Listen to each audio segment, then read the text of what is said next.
দেশের বেসরকারি খাতে বিদেশি ঋণের প্রবাহ ক্রমশ সংকুচিত হচ্ছে। এই প্রবণতার পেছনে বেশ কয়েকটি কারণ চিহ্নিত করা হয়েছে, যার মধ্যে অন্যতম হল আন্তর্জাতিক বাজারে সুদের হার বৃদ্ধি এবং দেশের অভ্যন্তরে ব্যবসার অনুকূল পরিবেশের অভাব। এর ফলে ব্যবসায়ীরা বিদেশি ঋণ গ্রহণের পরিবর্তে দেশীয় উৎস থেকে ঋণ নিতে বেশি আগ্রহী হচ্ছেন। পাশাপাশি বিদেশি ঋণদাতা প্রতিষ্ঠানগুলো বাংলাদেশের ব্যবসায়ীদের দেওয়া ঋণ নবায়ন করতে অনিচ্ছুক। এই সম্মিলিত কারণে বেসরকারি খাতে বিদেশি ঋণের পরিমাণ গত 4 বছরে উল্লেখযোগ্যভাবে হ্রাস পেয়েছে।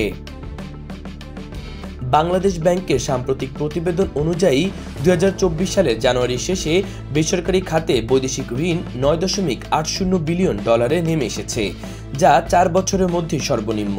2023 সালের ডিসেম্বরে এই ঋণের পরিমাণ ছিল $15.46 বিলিয়ন, যা থেকে স্পষ্ট বোঝা যাচ্ছে যে গত 4 বছরে বিদেশি ঋণের পরিমাণ $5.66 বিলিয়ন কমেছে। ব্যাংকারদের মতে, কোভিড-19 মহামারীর সময় আন্তর্জাতিক বাজারে সুদের হার সর্বনিম্ন পর্যায়ে নেমে এসেছিল। সেই সময় ব্যবসায়ীরা দেশীয় ব্যাংকের তুলনায় বিদেশি উৎস থেকে ঋণ নিতে বেশি আগ্রহী ছিলেন, কিন্তু বর্তমানে বিশ্ববাজারে সুদের হার ঊর্ধ্বমুখী। বিশেষ করে যুক্তরাষ্ট্রের ফেডারেল রিজার্ভ ব্যাংক সুদের হার কয়েক গুণ বাড়িয়েছে। এর ফলে বিদেশি ঋণদাতা প্রতিষ্ঠানগুলো ইউরোপ ও আমেরিকার বাজারে বিনিয়োগে বেশি উৎসাহ দেখাচ্ছে। বাংলাদেশের কেন্দ্রীয় ব্যাংকের একজন কর্মকর্তা জানিয়েছেন, গত 2 বছর ধরে দেশের ডলারের তীব্র সংকট চলছে। এর ফলে অনেক ব্যবসায়ী ও ব্যাংক নির্ধারিত সময়ে বিদেশি ঋণ ও এলসি পরিশোধে ব্যর্থ হয়েছে। এই পরিস্থিতিতে বিদেশি অনেক প্রতিষ্ঠান বাংলাদেশে তাদের বিনিয়োগ কমিয়ে আনতে চাইছে।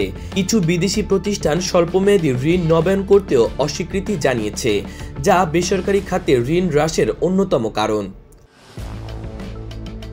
এদিকে টাকার অবমূল্যায়নের কারণে বিদেশি ঋণের খরচও বেড়েছে।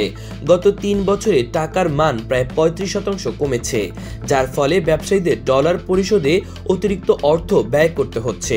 ভবিষ্যতে ডলারের দামের ওঠানামা আশঙ্কাও ব্যবসায়ীদের দীর্ঘমেয়াদী ঋণ গ্রহণে নিরুৎসাহিত করছে।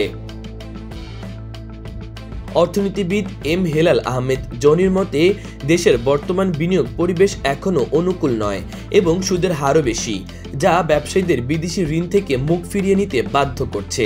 দেশের বিনিয়োগ পরিবেশ উন্নত হলে এবং সুদের হার সহনীয় হলে বেসরকারি খাতে বিদেশি ঋণ আরও বাড়তে পারে।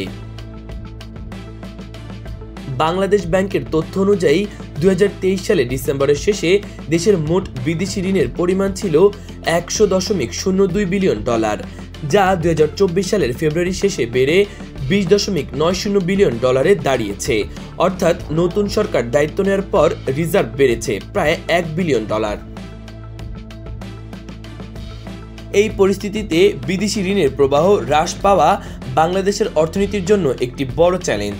এর ফলে দেশে ডলারের সংকট আরও তীব্র হতে পারে এবং বিদেশি উৎস থেকে ঋণ নেওয়া ব্যবসায়ীদের ঝুঁকি বাড়তে পারে।